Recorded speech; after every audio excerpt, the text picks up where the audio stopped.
Ça y est, je suis stressée. Bonjour. Bienvenue dans l'émission Startup News. Vous êtes en train de vivre un moment historique, le lancement de cette émission. Entre nous, pas de bullshit et pas de blabla, on va vous emmener dans les coulisses des startups. Startup News, ce sont des événements à ne pas manquer, des reportages, des interviews de CEO et surtout des bons plans. Premier truc de dingue, une app qui a coûté 36 millions, mais hallucinant. Et en plus, cette app, elle sera disponible que dans 2 ans. Alors, on va rejoindre Titouan qui est déjà sur place, qui est sur le terrain et qui va nous expliquer pourquoi ça coûte aussi cher et qu'est-ce qu'ils vont faire avec. Hello à tous, aujourd'hui on parle mobilité parce que la Stib a annoncé le lancement de son application Move Brussels. Elle devrait être prête d'ici 2022. Ils ont un budget donc de 36 millions d'euros et un peu moins de 2 ans pour développer le tout. Les chiffres nous ont un petit peu surpris. Je suis ici devant les locaux de la Stib à Bruxelles. On va aller rencontrer Joke Beel, qui est la responsable du MaaS à la Stib.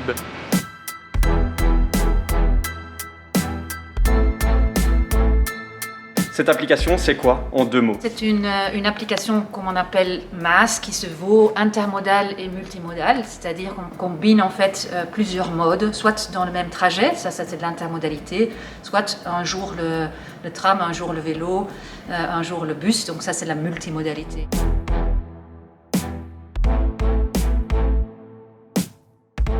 Pour comprendre concrètement ce qu'on peut faire sur l'application, c'est le Product Manager Pierre qui va nous expliquer tout ça. Donc en arrivant sur l'application, ça se construit en 2 parties. Une première partie qui correspond à un besoin de mobilité plus instantané, la question étant de savoir quels sont les moyens de mobilité à proximité autour de moi. Donc on retrouve tout ce qui est opérateur de transport public. Là par exemple, j'ai le métro-parc et j'ai tous les acteurs aussi de micro-mobilité, à savoir Vilo, Billy, Dot, on a aussi des voitures partagées, donc Cambio déjà disponible. Donc à l'inverse, on peut lancer une recherche d'itinéraire. Je vais pouvoir retrouver tout de suite les propositions de trajets que je vais avoir à ma disposition. L'application est en phase de test, du coup il y a déjà eu un codage et une mise en service. Qu'est-ce qui va être ajouté dans cette période de développement qui va durer 2 ans? On va essayer quand même de le faire en 15-18 mois et pas en 2 ans. Okay.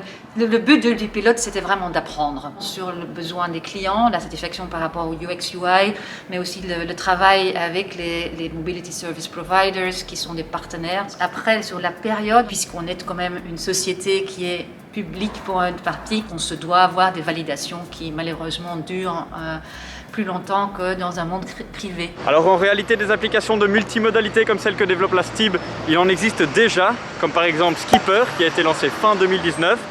Je me trouve ici à Flagey. On va aller rencontrer Mathieu, c'est le CEO de cette boîte.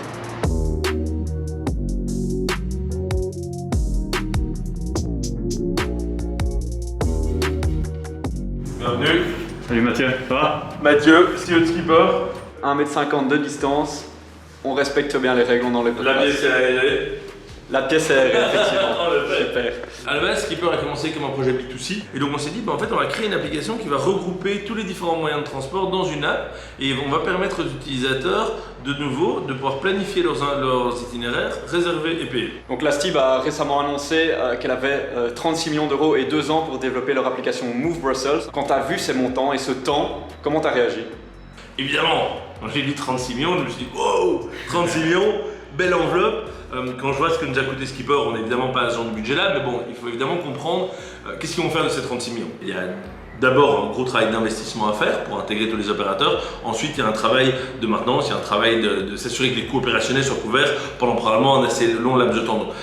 Même si au début le montant nous paraissait vraiment conséquent par rapport à ce que nous on a pu investir pour créer Skipper, c'est hyper important de comprendre comment ça va être utilisé. La Stib va opérer et développer cette plateforme. Et dans cette plateforme, typiquement, on trouve des modules de ticketing, de route planeur, de l'ouverture des portiques et autres. Donc c'est l'objectif en fait de la région bruxelloise de via la plateforme créer de l'innovation. Et c'est ça qui justifie un petit peu les sommes dont vous bénéficiez? Évidemment, les montants qui ont été mentionnés, il faut savoir c'est un montant de marché public, c'est pas pour ça que c'est le budget.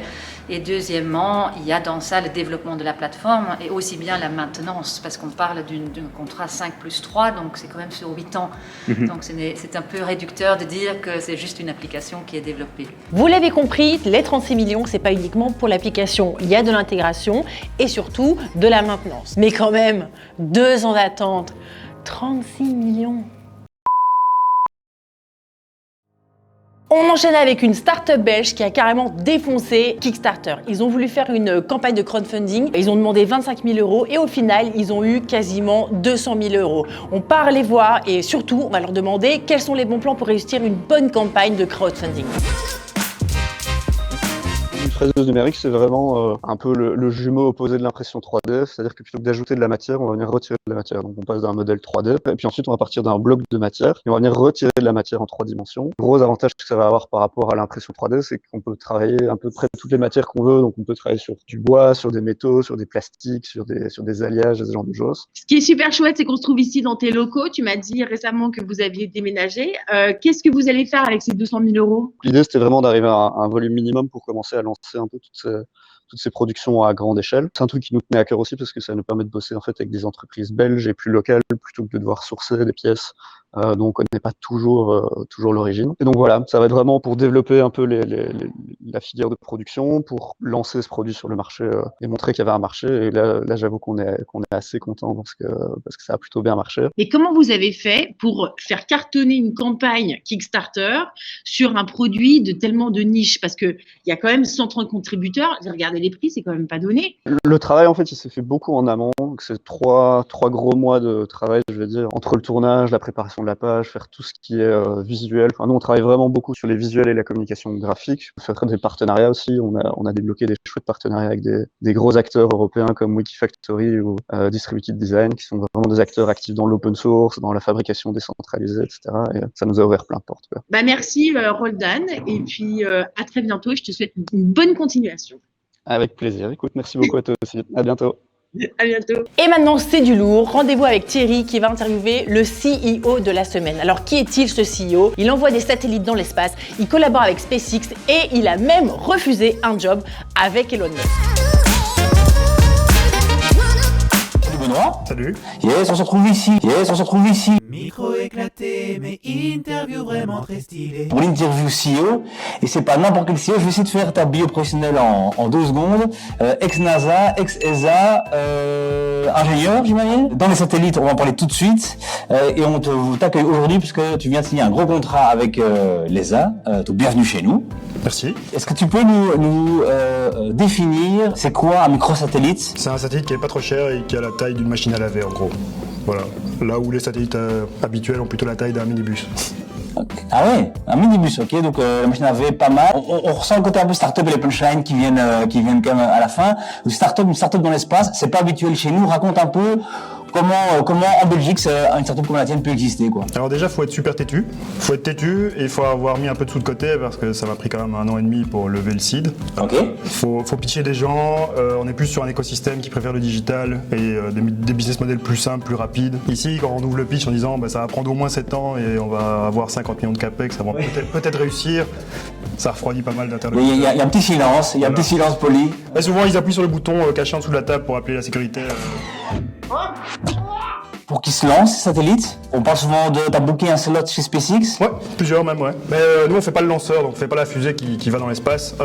On fait le satellite avant, on le donne à quelqu'un comme Elon Musk, SpaceX, quoi, qui prend le satellite, il le met dans sa fusée, il l'envoie dans l'espace, et nous, on le récupère avec des liaisons radio. Donc on le télécommande une fois qu'il est mis sur son orbite. Le marché a quand même beaucoup changé. On est passé de lanceurs qui étaient gros, chers, lents, à quelque chose de super agile avec SpaceX et ses concurrents. Donc il y a des concurrents qui commencent à copier un peu SpaceX. Mais ils ont diminué le prix d'un facteur 40 en fait sur les prix de lancement. Et donc ça rend des acteurs comme nous plus efficaces parce qu'on a une certaine adéquation entre le prix de nos satellites et le prix de lancement SpaceX. En gros, ça sert à rien d'avoir du caviar sur un Big Mac. Il faut que la sauce soit dans la même gamme de qualité que le reste de la bouffe, quoi. Ok, si vous avez suivi, c'est que c'est normal. Et alors, Big Mac, ouais. Et raconte-moi, parce que SpaceX, on voit que ça fait rêver tout le monde, bien sûr, comme des microsatellites, bien entendu, mais on voit aussi que parfois, ça atterrit pas juste au bon endroit et ça explose. C'est quoi le deal si tes satellites explosent? Parce que je te souhaite pas, bien entendu. Non, mais c'est toujours un peu chiant parce que c'est quand même des mois de boulot, mais c'est conçu pour dans la gestion du risque en fait. Donc on a une approche justement où on tolère l'échec et il y a même des fois on va chercher l'échec. Comme SpaceX, les derniers vols ont explosé, mais c'était voulu parce qu'ils sortent de leur zone de confort, quoi. Donc ils testent des choses innovantes et le prix à payer c'est que de temps en temps ça explose. Mais ce qu'ils en retirent en termes d'innovation continue et d'itération sur les prototypes en mode agile, ça paie 100 fois plus que de tout faire calmement, de vérifier 50 fois les choses comme ça se fait. Top. Bah alors écoute, nous on vient te filmer au lancement. Quand SpaceX le prend, on sera pas loin, enfin on sera très loin bien entendu, mais on suit le truc. Puis merci de venir. Merci à toi. Putain, c'était notre premier invité, Benoît, pas n'importe quoi, le microsatellite, la NASA, tu vois, on est vraiment dans le futur, quoi, on va pas se mentir, quoi. Ouais, enfin, moi je trouve que c'est juste normal, quoi. Quand on vit dedans, ça nous paraît actuel, quoi. Le blasé, quoi. Nickel. On se check? On se check, allez. 10 minutes, vous vous souvenez, vous avez besoin d'un jardinier, cette plateforme vous met en relation avec le bon jardinier. Et bien justement, cette plateforme qui compte maintenant quasiment une 30 personnes, et ben recrute, et ça c'est super. Et recrute quoi?